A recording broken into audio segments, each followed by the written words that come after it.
সাফল্য আসলে তখনই বেশ আনন্দদায়ক হয় যখন উত্থান এবং পতনের পরে সে কাঙ্ক্ষিত লক্ষ্যে পৌঁছানো যায়। বলছিলাম চ্যাম্পিয়ন্স লিগের কথা। যখন আমি ভিডিও শুট করছি তখন আসলে ইতিমধ্যেই চ্যাম্পিয়ন্স লিগের লাস্ট 16 ড্র অনুষ্ঠিত হয়ে গেছে এবং বরাবরের মতোই যে কয়েকটা দলকে আশা করা হচ্ছিল যে তারা যে প্লে অফ খেলেছে রাউন্ড অফ 16 যাওয়ার জন্য, সেখানে ফেভারিট হিসেবে রিয়াল মাদ্রিদ গিয়েছে, অ্যাটলেটিকো মাদ্রিদের ফেভারিট হিসেবে পৌঁছেছে লাস্ট 16-এ। তবে মজার বিষয় হচ্ছে এখানে বোডো গ্লিম্ট যে ক্লাব আসলে কিছু বছর আগেও যাদেরকে আসলে কেউই চিনত না এবং 2016-17 দিকে যাদের র্যাঙ্কিং ছিল হচ্ছে প্রায় 1600-1700, সেখান থেকে তারা এখন তাদের র্যাঙ্ক হচ্ছে এখন 40।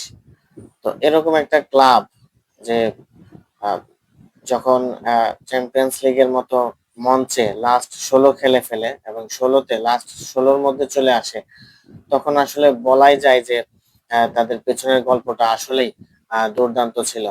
এবং একটা সময় বোডো গ্লিম্টের কাছে আসলে কোনো ফান্ডিং ছিল না, টাকা পয়সা ছিল না, সেখানে দর্শকরা পর্যন্ত ফান্ড তুলে সেই ক্লাবটাকে পরিচালনা করেছে এবং সেই ক্লাব এখন এসে হচ্ছে চ্যাম্পিয়ন্স লিগের লাস্ট 16তে পৌঁছে গিয়েছে। এটা আসলেই একটা দুর্দান্ত ব্যাপার এবং বলাই বাহুল্য যে বোডো গ্লিম্ট কিন্তু পরপর কয়েকটা বড় হেভি জায়ান্টকে, ফেভারিট টপ জায়ান্টকে কিন্তু হারিয়ে তারা কিন্তু আসলে এই পর্যন্ত এসেছে। ম্যানচেস্টার সিটি ছিল সেখানে, ম্যানচেস্টার সিটিকে তারা হারিয়েছে বোডো গ্লিম্ট এবং অ্যাটলেটিকো মাদ্রিদের ঘরের মাঠে হারিয়েছে। অ্যাটলেটিকো মাদ্রিদ কিন্তু ঘরের মাঠে খুবই দুর্দান্ত একটা দল চ্যাম্পিয়ন্স লিগে এবং বরাবরই অ্যাটলেটিকো মাদ্রিদের বিরুদ্ধে কিন্তু আসলে কোনো দলই খেলতে চাইবে না।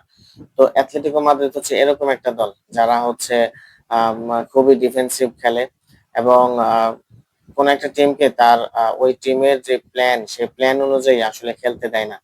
তো এরকম একটা টিমকে ঘরের মাঠে হারিয়ে বোডো গ্লিম্ট কিন্তু আসলে চলে এসেছে লাস্ট 16-এ এবং চ্যাম্পিয়ন্স লিগের যে ড্র অনুষ্ঠিত হয়েছে সেই ড্রতেও কিন্তু আবারও রিয়াল মাদ্রিদ এবং ম্যানচেস্টার সিটি কিন্তু তারা আসলে মুখোমুখি হতে যাচ্ছে লাস্ট 16-এ। অন্যদিকে বার্সেলোনা খেলবে নিউ ক্যাসেলের বিরুদ্ধে এবং বোডো গ্লিম্ট তারা স্পোর্টিংকে পেয়েছে এবং আর্সেনাল পেয়েছে বায়ার লেভারকুসেনকে।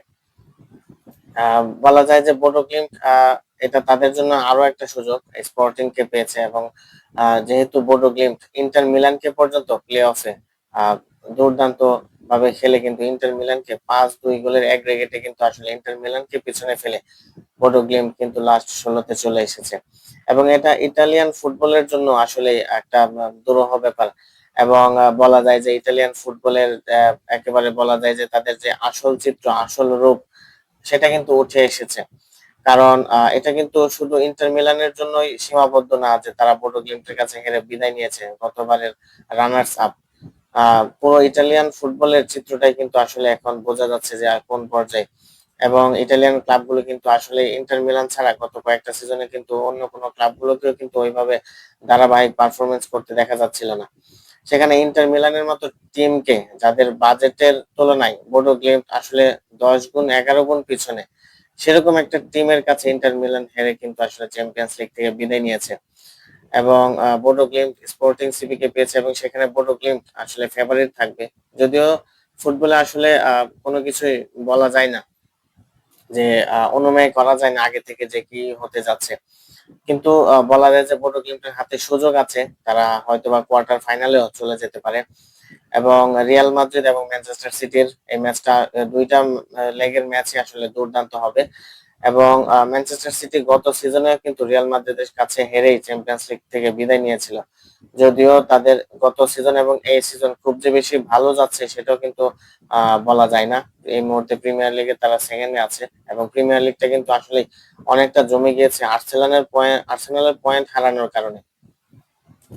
আহ রিয়াল মাদ্রিদ অন্যদিকে আসলে তারা বেনফিকার সাথে একেবারে চ্যাম্পিয়ন্স লিগের যে প্রথমে যে প্রথম ধাপ যেটা ছিল সেখানে কিন্তু রিয়াল মাদ্রিদ হেরে গিয়েছিল বেনফিকার সাথে, কিন্তু পরবর্তীতে তারা কিন্তু আসলে অনেক নাটকীয়তার মাধ্যমে কিন্তু আসলে 2 লেগেই বেনফিকাকে হারিয়ে কিন্তু রিয়াল মাদ্রিদ লাস্ট 16-তে পৌঁছে গিয়েছে। চ্যাম্পিয়ন্স লিগ মানে যেন রিয়াল মাদ্রিদের হার না মানার গল্প আমরা বহুবার আসলে দেখেছি, যে রিয়াল মাদ্রিদ আহ যে কোনো ভাবেই যেন আসলে যে কোনো পরিস্থিতি থেকে রিয়াল মাদ্রিদ চ্যাম্পিয়ন্স লিগে সেই পরিস্থিতি থেকে তারা কিন্তু বের হয়ে আসতে সক্ষম হয়, এবং অনেক বেশি নাটকীয়তা গিয়েছে বেনফিকার সাথে। ভিনিসিয়াস জুনিয়রের সেই তার অভিযোগ ছিল যে বর্ণবাদী শিকার তিনি হয়েছেন।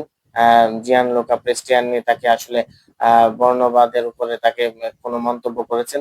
তো সবকিছু মিলিয়ে ভিনিসিয়াস জুনিয়র কিন্তু 2টা ম্যাচেই গোল করেছে, এবং রিয়াল মাদ্রিদ কিন্তু চ্যাম্পিয়ন্স লিগ আসলেই অন্যরকম একটা রূপ ধারণ করেন, এবং ম্যানচেস্টার সিটির সাথে রিয়াল মাদ্রিদকেই আসলে ফেভারিট মনে হচ্ছে। এবং লাস্ট 16 সবগুলো ম্যাচই আসলে দুর্দান্ত হবে। লিভারপুল পেয়েছে হচ্ছে গ্যালাতাসারাইকে, এবং বর্তমান ডিফেন্ডিং চ্যাম্পিয়ন পিএসজি কিন্তু আসলে তারা কিন্তু চেলসিকে পেয়েছে, এবং এটা কিন্তু পিএসজির জন্য মোটেও সহজ হবে না। চেলসি কিন্তু আসলেই চ্যাম্পিয়ন্স লিগে এই সিজনে দুর্দান্ত খেলছে, এবং চেলসির যে মিডফিল্ড এনজো ফার্নান্দেস এবং পালমার রয়েছে, কোল পালমার, তো চেলসির কিন্তু আসলে অনেক ভালো প্লেয়ার রয়েছে। তো চ্যাম্পিয়ন্স লিগের এই যে লাস্ট 16 ড্র, এটা কিন্তু আসলে দুর্দান্ত একটা ড্র হয়েছে, এবং ফুটবল প্রেমীরা আশা করতেই পারেন যে একটা জমজমাট লড়াই কিন্তু আসলে তারা দেখতে পাবেন। মার্চের 10 এবং 11 তারিখ হচ্ছে প্রথম লেগ হবে, এবং মার্চের 17 এবং 18 তারিখে কিন্তু আসলে দ্বিতীয় লেগ অনুষ্ঠিত হবে। তো চ্যাম্পিয়ন্স লিগের এবারের সিজনগুলোতে আসলে যদিও বায়ার্ন মিউনিখ এবং আর্সেনাল হচ্ছে একেবারে টপে ছিল, কিন্তু এখন নকআউট পর্বে এসে আসলে কিন্তু ওইভাবে কোনো দলকেই বলা যাচ্ছে না যে তারা 100% জিতে যাবে। এটাই আসলে ফুটবলের সৌন্দর্য।